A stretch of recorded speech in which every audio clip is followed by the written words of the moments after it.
Assalamualaikum warahmatullahi wabarakatuh. Salam sejahtera bagi kita semua. Halo, selamat datang. Semoga kita semua dalam keadaan yang sehat walafiat. Salam kenal, saya Reza Pustika MPD. Saya merupakan salah satu dosen program studi Desain Komunikasi Visual Institut Teknologi Sumatera. Selamat datang teman-teman di video kali ini. Video kali ini merupakan video pembelajaran mata kuliah Psikologi Komunikasi dengan kode mata kuliah DV3135. Mata kuliah ini merupakan salah satu mata kuliah yang wajib ditempuh oleh setiap mahasiswa program studi Desain Komunikasi Visual ketika mereka sudah memasuki semester 5. Mata kuliah ini melatih penguasaan konsep teoritik agar mahasiswa mampu menerapkan pemikiran logis, kritis, sistematis, dan inovatif dalam konteks pengembangan atau implementasi ilmu, pengetahuan, dan teknologi sesuai dengan konsep teoritik psikologi komunikasi. Dengan deskripsi demikian, tentu saja terlihat bahwa mata kuliah ini sangat mendukung mahasiswa program studi Desain Komunikasi Visual untuk mempersiapkan diri menjadi lulusan yang siap bersaing di masyarakat ketika nanti mereka lulus sebagai sarjana Desain Komunikasi Visual. Meskipun latar belakang pendidikan yang saya miliki adalah bahasa, saya dipercaya untuk mengampu mata kuliah psikologi komunikasi karena sejatinya mata kuliah psikologi komunikasi menggabungkan antara dua ilmu, yang pertama ilmu psikologi dan kemudian ilmu komunikasi. Ketika kita berbicara tentang komunikasi, maka itu akan sangat berkaitan erat dengan bahasa. Bagaimana bahasa yang diucapkan oleh manusia dapat mempengaruhi psikologinya dan akhirnya nanti mempengaruhi proses dan tujuan dari komunikasi. Setiap dosen memiliki tugas yang disebut dengan Tridharma. Tridharma meliputi pendidikan, penelitian, dan pengabdian kepada masyarakat. Dan di video kali ini akan memuat proses saya bersama dengan mahasiswa tentu saja dari awal hingga akhir perkuliahan untuk mata kuliah psikologi komunikasi. Di dalam video ini akan disajikan pengenalan mata kuliah di awal, materi penyampaian yang sedang berlangsung hingga kriteria penilaian. Semua hal tersebut akan dilakukan dan disampaikan oleh saya kepada mahasiswa di kelas. Assalamualaikum, selamat siang semuanya. Kok lemes sih? Puasa, Bu. Oke, Assalamualaikum warahmatullahi wabarakatuh. Waalaikumsalam warahmatullahi wabarakatuh. Sekali lagi, selamat siang. Siang, Bu. Terima kasih ya udah datang di perkuliahan kita hari ini. Hari ini adalah minggu kelima. Tapi teman-teman, saya nggak bosan-bosan mengingatkan apa sih kuliah kita pada siang hari ini. Mata kuliah apa ini? Psikologi komunikasi. Oke, psikologi komunikasi. Ngapain sih kuliah psikologi komunikasi? Kuliah psikologi komunikasi adalah melatih teman-teman semua untuk menguasai konsep teoritik agar mampu menerapkan pemikiran logis, kritis, sistematif, dan inovatif. Artinya, selama perkuliahan psikologi komunikasi, teman-teman harus punya pemikiran logis. Ya, jadi nggak cuma datang, duduk, dengerin, no. Tapi kamu harus mengaktifkan your critical thinking skill karena ada kritis di situ. Sistematis, berarti teman-teman dalam melaksanakan tugasnya, dalam melaporkan segala sesuatu yang saya minta nanti di kelas harus dilaporkan secara sistematis. Inovatif berarti namanya juga anak di kafe ya, harus kreatif dan inovatif. Itu udah pakem gitu, nggak boleh dipisah-pisahkan. Dalam konteks pengembangan atau implementasi ilmu, pengetahuan, dan teknologi, karena kita di ITERA pasti akan selalu berhubungan dengan teknologi, apalagi teman-teman adalah mahasiswa desain komunikasi visual, artinya adalah rumpun ilmu terapan, jadi nggak murni-murni banget, juga ada kombinasinya dengan teknologi, seni, dan mungkin ilmu-ilmu lain ya, akan selalu berkaitan sesuai dengan konsep teoritik psikologi komunikasi. Jadi saya nggak bosan-bosan untuk mengingatkan teman-teman, ini loh mata kuliah psikologi komunikasi. Jangan sampai udah lulus, udah selesai mata kuliahnya, udah dapat nilai 2 SKS, udah lupa gitu. Tapi ini loh tujuannya. Diharapkan mau jadi apa sih? Yang pertama, dari sikap teman-teman akan dinilai menghargai keanekaragaman budaya kah, pandangan agama dan kepercayaan, serta pendapat atau temuan orisinal orang lain. Makanya kalau di kelas saya suka tanya sama teman-teman, berpendapatlah silahkan, dan teman-teman yang lain silahkan menghormati ide atau pendapat dari temannya yang sedang merespon. Gitu. Kemudian bekerja sama dan memiliki kepekaan sosial. Karena kita ngomongin psikologi komunikasi, maka pada dasarnya ini merupakan ilmu gimana sih manusia berkomunikasi dengan manusia yang lainnya, tapi dari point of view psikologi. Makanya kita harus punya kepekaan sosial terhadap masyarakat dan lingkungan. Nggak boleh apatis, nggak boleh pakai kacamata kuda. Harus rasanya diolah dengan baik supaya bisa berkomunikasi dengan baik nantinya. Oke, dari sisi pengetahuan, menguasai konsep teoritik pendukung keilmuan DKV yang mencakup teori komunikasi, komunikasi budaya, psikologi persepsi, psikologi sosial, manajemen, sosiologi, sampai interpretasi data. Kemudian keterampilan umum yang teman-teman akan capai adalah menerapkan pemikiran logis, kritis, sistematif, dan inovatif dalam konteks pengembangan atau implementasi ilmu, lagi-lagi ilmu pengetahuan dan teknologi, yang memperhatikan dan menerapkan nilai seni rupa, desain, humaniora yang sesuai dengan keilmuan desain komunikasi visual. Mampu mengkaji implikasi pengembangan atau implementasi ilmu pengetahuan dan teknologi yang memperhatikan dan menerapkan nilai humaniora sesuai dengan keahliannya berdasarkan kaidah di perguruan tinggi. Begitu ya teman-teman. Kemudian ada keterampilan khusus yang teman-teman harus kuasai nanti ketika teman-teman sudah lulus dari mata kuliah psikologi komunikasi 2 SKS ini, yaitu mampu memproduksi ilustrasi, tipografi, foto, animasi, video, strategi branding, dan produk DKV lainnya. Berikut merupakan CPMK dan sub CPMK mata kuliah psikologi komunikasi yang teman-teman akan alami dari pertemuan kemarin ya, pertemuan 1 sampai hari pertemuan kelima sampai nanti di pertemuan ke-14. Apa aja sih teman-teman? Harus memiliki kemampuan dalam menganalisis jenis-jenis psikologi komunikasi di sekitar manusia, serta menerapkan jenis-jenis psikologi tersebut dalam berkomunikasi berdasarkan fenomena-fenomena sosial yang terjadi di masyarakat. Jadi teman-teman diminta untuk tidak hanya yaudah ini teorinya psikologi komunikasi, no, tapi teman-teman harus tahu gimana caranya pakai ilmu yang teman-teman dapatkan di kelas untuk nanti berkomunikasi. Nantinya kalau kita mau ngomongin big picture-nya, maka komunikasi dengan klien, karena teman-teman adalah insan kreatif ya yang nanti akan punya klien. Gimana caranya merayu, tanda kutip ya, gimana caranya meyakinkan klien bahwa produk kalian adalah yang terbaik gitu.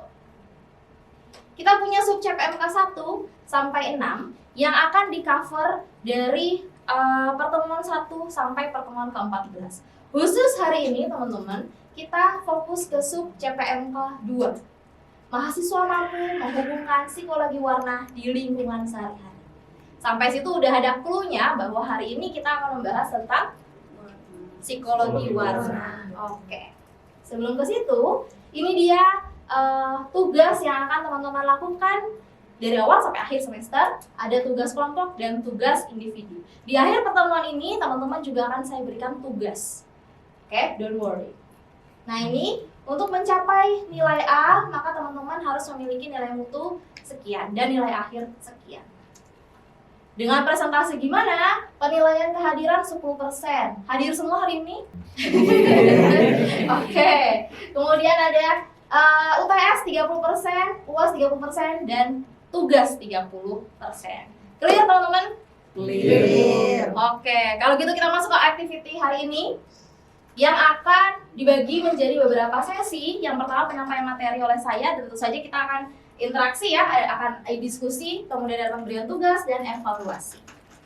Hari ini kita ada di pertemuan kelima dengan sub CPMK mampu menghubungkan psikologi persepsi dan warna. Metode belajarnya adalah case based learning. Karena nanti akan saya minta teman-teman untuk melihat kasus yang terjadi di masyarakat yang memang sudah ada gitu. Nanti teman-teman coba analisa dari situ. Kemudian tujuannya untuk apa? Supaya teman-teman mampu menganalisis psikologi warna dari brand-brand besar, atau nanti kita akan spesifik ngomongin film-film yang ada di Indonesia, di dunia, nggak cuma di Indonesia tapi di dunia. Sekarang, kalau ngomongin soal DKV, desain komunikasi visual, kira-kira mau jadi apa? Jadi ilustrator, director, apalagi Desainer grafis. Desainer grafis. desainer grafis, Animator. banyak banget ya, tor itu ya. Desainer grafis, ilustrator dan sebagainya. Apakah profesi-profesi yang tadi teman-teman sudah sebutkan itu bekerjanya sendiri? Dan sendiri aja gitu. Boleh angkat tangannya, kira-kira bekerja dengan siapa sih kita itu nanti teman-teman ketika sudah lulus? Boleh? Bekerja dengan teman kerja yang lain. Bekerja dengan teman kerja yang lain. Siapa lagi kira-kira kita akan ketemu sama siapa lagi? Sama klien juga. Yes, sama klien. Orang yang kita kan punya jasa ya, kita ini kan jualan jasa. Orang yang membeli jasa kita itulah yang akan kita temui, akan kita tanda kutip rayu. Nah itu kita butuh. Jadi jangan kesannya kalau anak seni itu introvert gitu ya, tertutup gitu. Saya introvert lah udah gitu. Nggak bisa. Kalau kalian sudah terjun ke dunia kerja nanti, mau nggak mau, suka nggak suka harus jualan. Apa yang dijual? Jasanya. Gimana caranya buat kelihatan bahwa jasanya baik? Ya harus diucapkan kan. Bahasa yang kita keluarkan itu adalah komunikasi. Nah itu akan kita bahas hari ini. Tapi teman-teman, lebih spesifik lagi.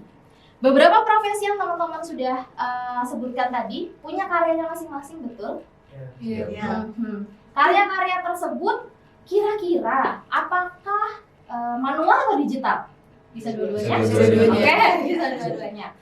Apakah karya tersebut ya udah black and white aja atau teman-teman menambahkan beberapa warna di dalamnya? Biar apa? Menarik perhatian Menarik perhatiannya siapa? dari si klien. Oke. Ternyata warna itu menarik perhatian ya. Is that true? Psikologi warna. Ternyata guys, yang punya psikologi itu tidak hanya manusia ya.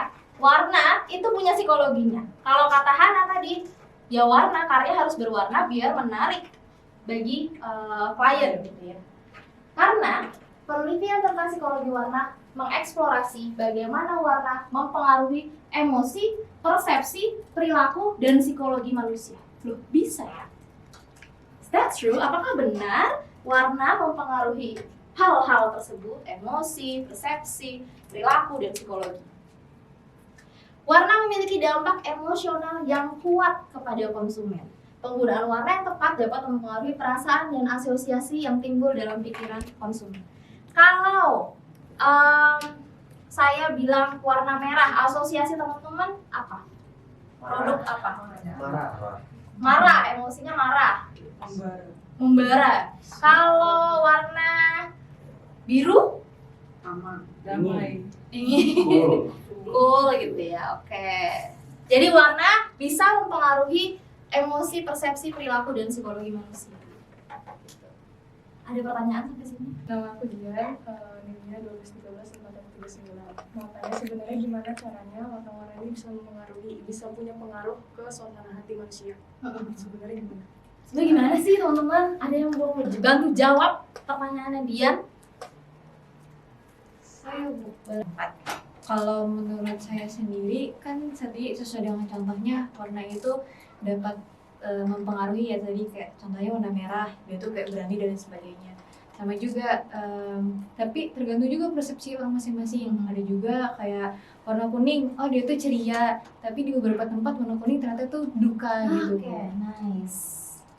Oke, nice. Berarti balik lagi tergantung dari budaya yang terdapat di suatu daerah tersebut. Thank you ya Dian dan Hanina pertanyaan dan responnya. Ada lagi mungkin? Nama saya Alvin Michelle Malakiado Mudasehe. Saya masih kurang paham gimana sih warna tuh dapat mempengaruhi persepsi terhadap suatu ruangan. Oke. Persepsi, kira-kira ada yang bisa bantu jawab? Saya Bu. Jadi kalau warna itu dapat mempengaruhi suatu ruangan, suhu, ataupun bentuk. Jadi kalau misal warna putih atau kuning itu dapat memiliki persepsi kalau ruangan tuh luas, lebar, atau apa. Terus tuh kalau misalnya warna gelap seperti hitam itu memiliki persepsi kalau ruangan tuh sempit dan gelap, begitu. Ternyata kalau rumah dicat atau kamar kos-kosan dicat warna tertentu itu memberikan nuansa tersendiri ya. Iya. Kalau hitam, kalau tadi Marlita bilang membuat ruangan tersebut terkesannya sempit. Sedangkan kalau warna putih membuat ruangan tersebut kesannya luas. Nah, implikasinya buat nanti ke karya teman-teman adalah gimana sih teman-teman lebih bijak dalam memilih warna. Persepsi visual warna. Kalau mau ditanya soal teknisnya gimana, itu udah interpretasi otak. Itu otak yang main. Gimana yang kita lihat itu bisa mengirimkan sinyal ke otak kita, akhirnya kita punya persepsi, akhirnya kita punya emosi segala macam. Dari mata ke otak dulu, baru ke hati. Gitu ya harusnya. Oke, jadi ketika kita melihat sesuatu secara visual, ada rangsangan di sana, otak kita memproses. Oke, itu dibahas sama ilmu lain ya, kita nggak usah kejauhan ke sana. Sebagai anak DKV, desain komunikasi visual, kita cukup tahu bahwa yang orang lain lihat terhadap warna karya kita akan sangat berpengaruh. Karena kan kita visual banget ya, nggak bisa karya kita ya didengar bisa sih audio visual, tapi most of the time lewat mata. Oke, penggunaan warna di kehidupan manusia. Benarkah warna dan emosi berhubungan, teman-teman? Kalau menurut saya warna dan emosi itu berhubungan karena banyak banget kayak interpretasi dari warna merah, objek itu benar-benar kita harus aware banget sama tanda itu kayak di lampu merah gitu Bu. Oh itu ada tanda gitu. Bikin melek gitu ya. Iya betul. Warna-warna itu bikin kita cautious, bikin kita terjaga gitu. Oh, ada sesuatu di sana. Kemudian ada juga warna dan terapi. Ada yang pernah dengar nggak warna jadi terapi? Kalau menurut saya warna dan terapi itu hubungannya, misal ada orang sakit nih Bu, di rumah sakit. Kalau temboknya itu warnanya merah kan pasti malah bukannya sembuh malah ya nggak enak gitu rasanya. Jadi makanya tembok rumah sakit itu rata-rata warnanya terang kayak putih atau kuning terang, biar yang sakit itu ya terterapi itu tadi. Oke. Gitu sih Bu. Benar-benar. Emosinya yang dikeluarkan emosi-emosi positif gitu ya. Iya, Nah, betul. Oke. Kemudian ada warna dan lingkungan kerja. Emang berhubungan? Misalnya kayak di lingkungan kerja itu perlu kayak environment yang mendukung gitu kan. Kayak misalnya tempat yang berwarna, misalnya yang terlalu cerah mungkin atau yang terlalu ngejreng itu bisa bikin mata itu jadi sakit gitu, lebih mudah lelah. Jadinya biasanya kalau di tempat kerja itu warna-warna yang kalem gitu biar lebih bisa inilah ya nggak mudah lelah gitu, fokus. Oke, thank you, hello. Jadi di sini sangat-sangat berpengaruh ke jangan-jangan psikologi manusianya sendiri, ya ke situ. Oke, terus ada warna dan desain produk, warna dan budaya tadi udah disenggol sedikit, disinggung sama Hanina ya. Kuning bisa berarti ceria, tapi di daerah lain kuning bisa berarti duka dan segala macam. Warna dan anak-anak. Nah ini teman-teman harus hati-hati. Produk atau karya yang teman-teman akan hasilkan bisa jadi untuk anak-anak. Jadi tolong diperhatikan betul-betul warna yang teman-teman pilih, karena target marketnya adalah anak-anak. Akan berbeda dengan target market kalau misalnya orang dewasa atau orang yang sudah manula gitu akan berbeda ya. Laki-laki dan perempuan juga akan berbeda gitu warna yang kita pilih. Itu masuk ke warna dan individu. Dan yang menarik ada di neurobiologi psikologi warna. Tapi kita nggak sampai situ ya. Sekarang implikasinya ke karyanya teman-teman nanti. Ketika teman-teman akan menghasilkan karya, ternyata warna itu membawa identitas. Merah punyanya siapa? Telkomsel. Telkomsel. Oke. Udah kayaknya dia tuh tidak pernah ngomong ya bahwa merah itu punyaku. Enggak kan? Tapi orang langsung berasosiasi bahwa merahnya Telkomsel ya begitu. Birunya Wardah ya begitu. Ya, nggak bisa. Dia tidak pernah memproklamirkan bahwa this is my color. No, never. Kemudian target audience balik tadi. Anak-anak akan beda dengan dewasa, akan beda perempuan dan laki-laki dan seterusnya. Kompetitor ini juga harus jadi perhatian teman-teman. Apakah warna yang teman-teman pilih sudah ada yang punya atau belum? Ada resiko di situ. Kalau teman-teman mau main biru, bank itu kan biru banyak banget ya. Iya. BRI, BCA, Mandiri, biru semua tuh. Tapi birunya beda-beda ya. Iya. Dan ada risk di situ. Ketika teman-teman mau idealis memilih suatu warna, karena teman-teman kan kita tuh memutuskan untuk pakai warna apa nggak cap-cip-cup kembang kuncup kan nggak ya? Kita punya riset dulu, kira-kira nanti calon customernya usia berapa. Pokoknya kita riset mendalam. Nah itu kalau misalnya teman-teman mau ngikutin riset, which is good, ya karena berarti kan sesuai dengan yang diinginkan klien. Tapi kadang ada juga orang yang pengen ya udah ini idealisme karya saya aja, that's it. Mau lu suka nggak suka, gue maunya ini gitu. Tapi itu ada resiko ya teman-teman. Kalau teman-teman memutuskan untuk tanda kutip tidak mendengarkan klien, ya pasti akan ada resiko. Itu resikonya apa? Mungkin jualannya atau karyanya tidak laku karena terlalu ekstrim mungkin dan sebagainya. Kemudian ada berbagai tone warna yang tentu saja akan mempengaruhi psikologi warna itu sendiri, yang akan dibawa oleh warna itu sendiri.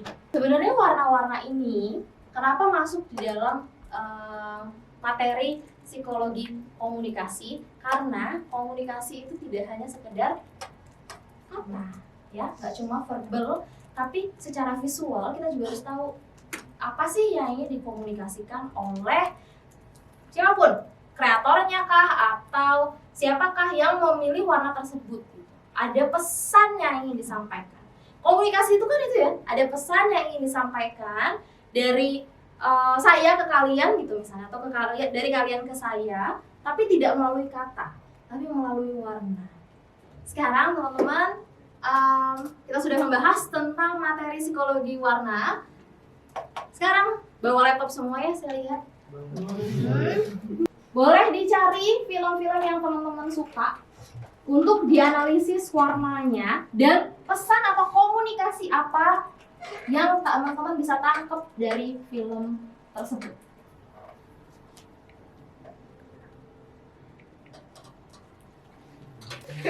Saya Diskusi boleh diskusi. Ini apa? Gampang cuan. Bener-bener denger. filmnya Vino. Bisa betul kamu aja lah. Aku ini Sudah selesai teman-teman? Sudah. Oke. Sampling aja yuk. Siapa yang mau ambil film apa satu gitu ya, satu mahasiswa satu film, dan sampaikan pesan apa yang ingin disampaikan oleh film tersebut. Saya Bu. Boleh. Oke, sebelumnya perkenalkan, nama saya Pak Osdi Aminantias, NIM 1213803. Ini Ibu dan teman-teman, di sini saya akan menjelaskan tentang psikologi warna mempengaruhi di film agak lain. Mungkin ini filmnya itu genrenya itu lebih ke komedi horor ya teman-teman. Apakah itu tergambar dari posternya menurut Nah. Pak Us? Kalau dari posternya ini, kenapa dari pemilihan warnanya ini warna ungu, warna hijau, warna merah, tapi di warna-warna ini tetap cenderung gelap gitu ya teman-teman. Kenapa gelap? Karena dari warna-warna yang bervariasi ini mencerminkan komedinya dan ngambil tone gelapnya itu untuk mencerminkan horornya gitu teman-teman. Dan di film ini juga dari set, dari latarnya, baik dari latar apa sih ini? Latar komedi putar atau pasar malamnya itu warnanya itu sangat variasi gitu. Jadi di situ teman-teman bisa melihat bahwa filmnya itu walaupun horor tapi nggak kayak film horor-horor lainnya yang cenderung semuanya itu gelap, cenderung semuanya itu warna-warna yang tonnya itu seram gitu. Jadi di sini teman-teman bisa lihat dari film horor bisa jadi warnanya itu bervariasi dan ini bisa menarik dari segi visualnya, menarik orang-orang buat nonton film ini. Jadi bisa disimpulkan bahwa color is power gitu. Ada lagi? Oke. Jadi sebelumnya saya izin perkenalkan diri, saya Hanos Naina dengan NIM 12131884. Sini saya mau menjelaskan mengenai psikologi warna dari film Avatar. Saya ceritakan sedikit ya. Jadi di dalam film ini nih ada 4 elemen. Ada angin, air, sama api dan tanah. Salah satu elemennya ini, di berbagai elemen ini ada warna psikologinya. Jadi kenapa sih warnanya kok bisa tiba-tiba oranye, bisa tiba-tiba biru? Nah, misal yang warna yang oranye ini, kenapa dia warna oranye padahal angin kan nggak ada warna ya? Nah, ini juga bersinggungan dengan warna dan budaya. Jadi ada budaya di biksu. Jadi dia tuh memakai bajunya kayak warna oranye dan ada jubah kayak gini. Nah, itu tuh menandakan kayak angin tuh kan biasanya adanya pas musim-musim semi yang sepoi-sepoi gitu kan ya guys. Jadi kenapa dipakai warnanya begitu? Karena menandakan musim semi. Terus ada warna biru yang menandakan ini nih elemen air. Kenapa warnanya biru? Kalian bisa ingat kan ya kalau air itu warnanya biasanya apa sih? Kalau di laut gitu. Kalau di laut Biru, ya kan? Terus ada warna merah di elemen api. Di elemen api ini panas tuh membara kan. Perspektif orang kalau yang dibawakan dari film ini, warna merah itu api itu jahat karena mereka menjajah seluruh tempat elemen di dunia Avatar ini. Terus sebenarnya di sini ada satu elemen yaitu elemen tanah. Dia tuh warnanya hijau. Kenapa warna hijau? Kalian tahu sendiri di tanah dan di bumi ini warnanya rata-rata coklat dan warna hijau. Dan itu menandakan warna-warna yang damai dan kuat gitu. Karena emang udah dasarnya di dalam bumi ini kan warnanya seperti itu. Jadi inti dari namanya poster di Avatar ini pertempuran antara elemen-elemen yang menandakan dengan psikologi warnanya itu membangun emosi dari para penonton juga. Thank you ya teman-teman. Asti, Faus, dan Hana sudah maju untuk mempresentasikan film beserta dengan psikologi yang dibawa oleh film tersebut. Ternyata luas ya. Ada kesan emosi di dalamnya, ada terkesan jahat, baiknya, itu semua dibawa oleh warna. That's it teman-teman, materi pertemuan kita hari ini. Sebelum saya tutup, ada yang mau review dulu? Hari ini kita ngapain aja? Boleh, Levi. Jadi mau review hari ini tuh kita udah belajar tentang psikologi komunikasi. Nah, psikologi komunikasi itu kita dituntut buat berpikir kreatif, terus bagaimana kita bisa critical thinking, dan juga gimana kita bisa membangun persepsi emosi visual kita. Nah, lalu dari kita juga udah belajar tentang warna ya, Bu. Warna itu juga ternyata warna itu bisa mempengaruhi persepsi, emosi, visual, dan psikologi kita. Contohnya itu seperti yang dikatakan teman kita tadi, yang warna kuning itu ada yang mengartikannya dengan ceria, tapi di tempat daerah lain ada yang mengartikan dengan duka. Nah, ternyata tidak hanya emosi teman-teman, nggak hanya emosi, nggak hanya psikologi, tapi warna itu juga mempengaruhi ruangan. Nah, kalau ruangan itu warna putih itu biasanya diidentitaskan dengan luas, dengan tenang.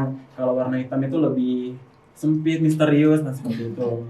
Nah, terus memilih warna juga ini bisa memberikan identitas. Contohnya itu yang tadi, Bu, yang warna merah itu Telkomsel. Even perusahaan itu tuh nggak rebut warna merah punya aku gitu, warna ini punya aku gitu. Tapi orang-orang tuh dia kayak punya pandangan, oh Telkomsel itu merah. Nah, terus juga ada yang kayak kompetisi tadi, ada warna biru itu Bank BRI, Bank BCA, Bank Mandiri, nah kayak gitu. Nah, terus ada lagi warna itu juga mempengaruhi warna dengan emosi, warna dengan budaya, warna dengan lingkungan kerja, dan yang masih lainnya. Jadi sepenting itu teman-teman warna. Thank you, Levi. Itu teman-teman, minggu depan kita ketemu lagi di waktu yang sama ya, dan kita akan membahas tentang teori Gesap. Apa itu teori Gesap? Kita akan belajar, silakan teman-teman baca dulu ya, baca dulu materinya di rumah. Kita besok minggu depan akan diskusi. Itu saya tutup pertemuan hari ini. Terima kasih teman-teman. Assalamualaikum warahmatullahi wabarakatuh. Waalaikumsalam warahmatullahi wabarakatuh. Terima kasih. Terima kasih banyak teman-teman yang telah menonton video ini hingga akhir. Semoga video yang saya bagikan ini dapat bermanfaat bagi rekan-rekan sekalian yang menonton. Sampai jumpa di video selanjutnya. Saya Reza Pustika, pamit. Sampai jumpa.